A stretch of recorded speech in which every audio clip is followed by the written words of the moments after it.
शांति का माहौल है। चांद की रोशनी में सब कुछ साफ साफ दिख रहा है। वहीं थोड़ी ही दूर झाड़ियों के पीछे से किसी की रोमांस भरी आवाजें आ रही हैं। एक औरत जिसके बदन पर एक भी कपड़ा नहीं है, चांदनी रात में उसका बदन सोने सा चमक रहा है। एक आदमी और एक औरत के दोनों एक दूसरे में खोए हुए थे। तभी अचानक वो आदमी अचानक रेगिस्तान से किसी कमरे के बड़े से बेड पर पहुंच जाता है। कमरे में बेड पर एक आदमी सो रहा है और वही ये सब अपने सपने में देख रहा है। तब उसकी आंखें खुल जाती हैं और वह एकदम से नींद से उठ जाता है और अपने बेड पर बैठकर अपने माथे पर हाथ मारते हुए बोलता है, ओह सिट, कितना प्यारा सपना था। काश ये सच होता और वो इतनी खूबसूरत लड़की जो मेरे सपने में थी, काश मेरे पास होती। चलो थोड़ी देर के लिए ही सही, पर मजे तो लिए। ये आदमी जो सपने देख रहा है और कोई नहीं बल्कि राहुल है, जो मुंबई की छोटी सी मल्टीनेशनल कंपनी में एक मामूली सा वर्कर है, लेकिन उसके सपने बहुत बड़े हैं। वो एक नंबर का अय्याश और औरत उसकी सबसे बड़ी कमजोरी है। राहुल एक 21 साल का नौजवान लड़का जो रंग में एकदम गोरा, उसकी हाइट 6 फुट और शरीर ऐसा जैसे किसी मॉडल का हो, एकदम स्मार्ट, हैंडसम और ड्रेसिंग, जिसे देखकर कोई भी लड़की अपना होश खो बैठे। राहुल अपने बेड पर बैठकर ये सब कह ही रहा था कि तभी अचानक उसकी नजर साइड में सो रही सावी पर पड़ी, जो सोते हुए किसी बच्चे की तरह मासूम दिख रही थी। सावी को देखते ही उसने गुस्से से अपना मुंह बना लिया।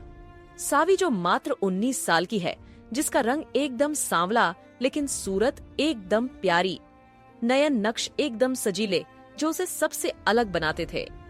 अगर वो गोरी होती तो किसी हीरोइन से कम नहीं लगती। उसकी हाइट लगभग 5 फुट 6 इंच के लगभग है। सावी दिखने में बहुत ही मासूम लगती है। राहुल जितना उससे नफरत करता है, सावी उससे उतने ही प्यार से बात करती। सावी की मोहब्बत ऐसी है कि वह अपनी आंखें बंद करके उस पर भरोसा करती है।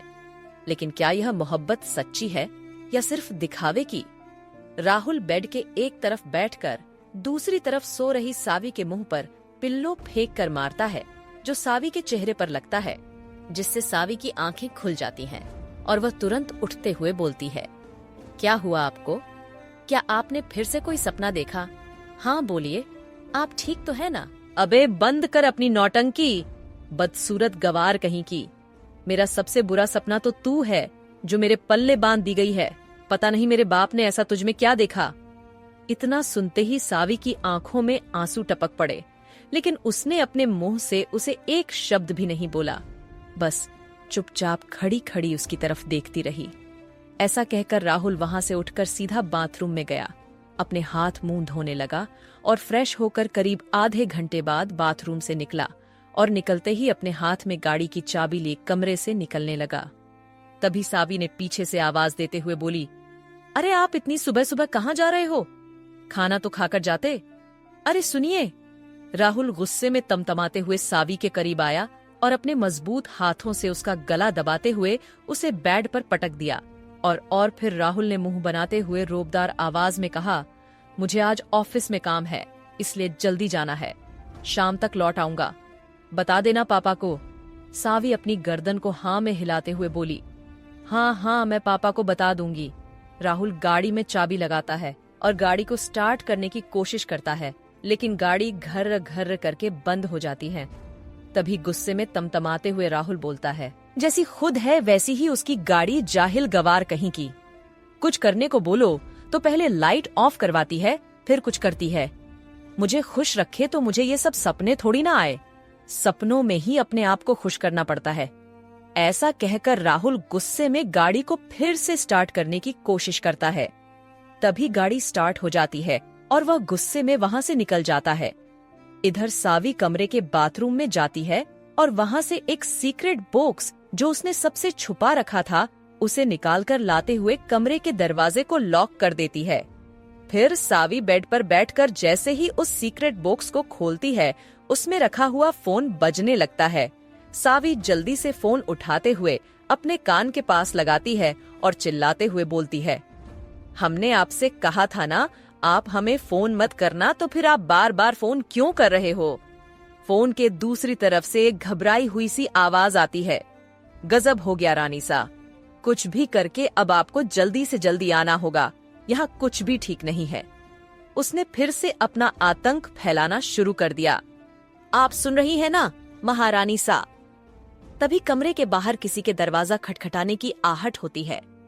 सावी फोन काटकर उस फोन को इस बॉक्स में बंद करके फिर से वॉशरूम में जल्दी से दौड़ कर जाती है और उसको छुपा देती है। फिर अपने आप को आईने में देखते हुए अपने पसीने पोंछती है जो घबराहट की वजह से उसके माथे पर आ गए थे। वो अपने फेस को नॉर्मल करने की कोशिश करती है। इतनी देर में दरवाजे के खटखटाने की आहट तेज हो जाती है। तभी सावी जल्दी से आकर दरवाजा खोलती है। दरवाजा खुलते ही आवाज आती है, आज फिर से वो लड़का आपको सुनाकर गया है और आप चुपचाप सुन रही थी। आप उसे बता क्यों नहीं देती कि जिसे वो जाहिल, गवार और बदसूरत कहता है वो कितनी सुंदर और पढ़ी लिखी है। इस वक्त एक अधेड़ उम्र का आदमी दरवाजे पर खड़ा होकर सावी से यह सब कह रहा है और सावी उनका जवाब देते हुए कहती हैं, नहीं अंकल, आप उसे कुछ नहीं बताएंगे। आपको पता है ना मैं उससे यह सब क्यों छुपा रही हूँ। मैं नहीं चाहती कि उन्हें कुछ भी पता चले और उनकी जान को खतरा हो नहीं। उनकी जान बचाने के लिए मुझे चुप रहना होगा। ठीक है बेटा, जैसी तुम्हारी मर्जी। इतना कहकर वो आदमी जो दरवाजे के बाहर खड़ा था वहां से चला जाता है। ये आदमी राहुल के पापा हैं। उन्होंने ही राहुल की शादी सावी से करवाई थी। उनके वहां से जाते ही सावी अपना फोन लेकर रूम से बाहर आ जाती है। ये बॉक्स वाला फोन नहीं था बल्कि कोई दूसरा फोन था जिसे सावी हमेशा यूज करती थी। उस फोन को अपने हाथों में लेकर साली किसी को फोन करते हुए घर से बाहर आती है। तभी घर के सामने एक बड़ी सी काले रंग की मर्सिडीज रुकती है। गाड़ी से एक आदमी उतरता है और वो सावी के हाथ में गाड़ी की चाबी थमाते हुए गाड़ी की खिड़की खोलता है और सावी के आगे झुकते हुए बोलता है, आइए मैम, वेलकम, हमारे सर ने आपको तुरंत बुलाया है। तभी सावी मुंह बनाकर चिढ़ते हुए कहती हैं, मैं तुम्हारे सर की कोई नौकर नहीं हूं जो तुम्हारे सर बुलाएंगे और मैं चली जाऊंगी। और ये अपने सर को अच्छे से समझा देना। Okay, you can go now.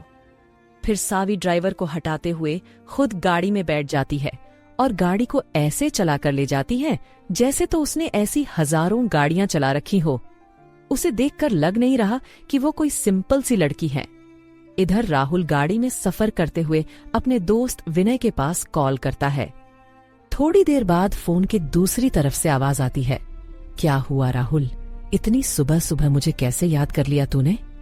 Rahul phone पर बात करते हुए गाड़ी चला रहा है और सिगरेट पी रहा है। अबे यार, क्या सुबह सुबह, क्या बीवी के पल्लू से ही बंधा रहेगा? चल आजा, थोड़ा घूम के आते हैं। राहुल सिगरेट का कश लेते हुए विनय से बोलता है। फोन के दूसरी तरफ से विनय बोलता है, अरे नहीं यार, इतनी सुबह नहीं। मुझे पता है घूमने के चक्कर में कहाँ ले जाएगा, लेकिन सॉरी यार, मुझे नहीं जाना, तेरी भाभी मारेगी मुझे। अबे साले, चल, अपनी बीवी से इतना डरता है क्या? क्यों डरता है? तू पैसे कमाकर दे रहा है ना उसको, वो खा रही है बैठकर आराम से, बस बहुत है उसके लिए। चल आजा, थोड़ा घूम के आते हैं, राहुल उसे समझाते हुए कहता है। फोन के दूसरी तरफ से आवाज आती है, चल ठीक है, मैं चल रहा हूं तेरे साथ, लेकिन अंदर तू अकेले जाएगा, मुझे नहीं पता। इतना सुनते ही राहुल की चेहरे पर हल्की सी स्माइल आ जाती है और वह खुश होते हुए बोलता है, चल कोई नहीं, तब तक तो साथ देगा तू मेरा, उसके बाद तो मुझे वैसे भी किसी का साथ नहीं चाहिए। आखिर सावी कौन है? वह आदमी फोन पर उसे रानीसा क्यों कह रहा था? सावी क्या छुपा रही है? राहुल को आया सपना क्या सिर्फ एक सपना है या कुछ और? जानने के लिए कहानी का अगला भाग जरूर सुनिए। अगर आपको मेरी कहानी अच्छी लगे तो लाइक करें।